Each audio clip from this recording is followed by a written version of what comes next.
how do you acquire it, how do you prevent it, no? And how do we become proactive in the campaign against HIV/AIDS, no? So I'll be talking about and I'll be sharing about the magnitude of HIV/AIDS. Why do we need to talk about magnitude? Unsay ano yung kasabtan sa magnitude? Okay, unsay kasabtan sa magnitude, no?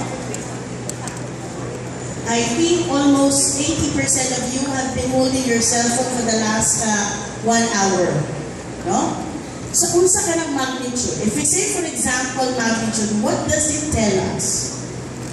No? Kung binasayon nato si magnitude, unsa siya nahakuyana? No? Mura bitaw o virus sa inyong computer.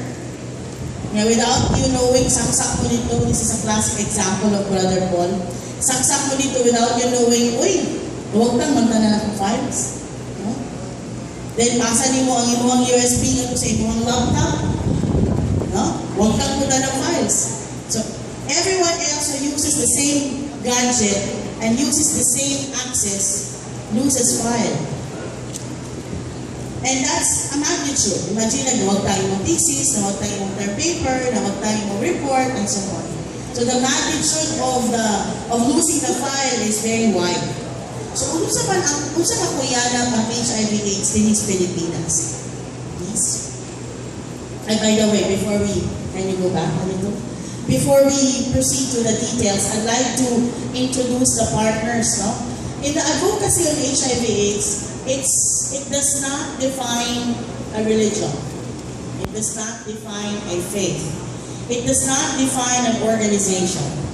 But you will see that many people work together to ensure that we have a safer place.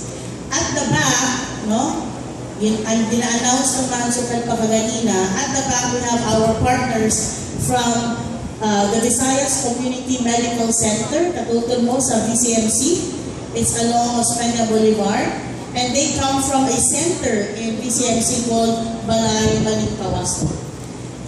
When I learned about it just last night, about the details of their organization and the center, it's very fulfilling to see that there are people who would like others who were victims, no, to redeem themselves. Kaya pasabot di ay sa maling kawasan is redemption.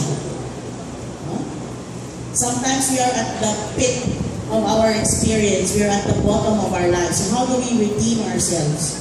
So there's this organization that helps PLHIV or people living with HIV to redeem themselves. Now let us now look at and check on the magnitude. Alright, let's look at the beginning of HIV/AIDS cases in the Philippines, please.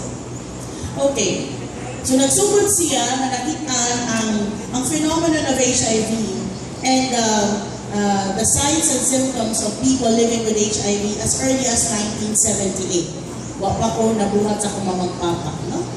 It actually was observed in the United States and Sweden, and it was not only observed among homosexuals, it's also at the same time observed among heterosexuals. No? In the early 1980s, the first case in the Philippines was documented. Okay? So what is the goal of the world? So it has spread like wildfire. It came from the Western Hemisphere, now it's in Asia, now it's in the Philippines, now it's in Cebu, and I believe so, it's in the University of San Carlos. It may be in your own Department of Hospitality Management. That's not a threat. It may be a reality. It's lurking behind everybody. So it's everywhere. And I'll tell you why it's everywhere. The goal of the United Nations is to zero the incidence of HIV. Meaning to say we don't record even a single case of HIV wherever else in the world. Atong tanaw, nag-zero bagyod ang HIV cases. Or nagsakata, nagdaghan pa. Okay? So all over the world, you will see the spread. So the magnitude is alarming.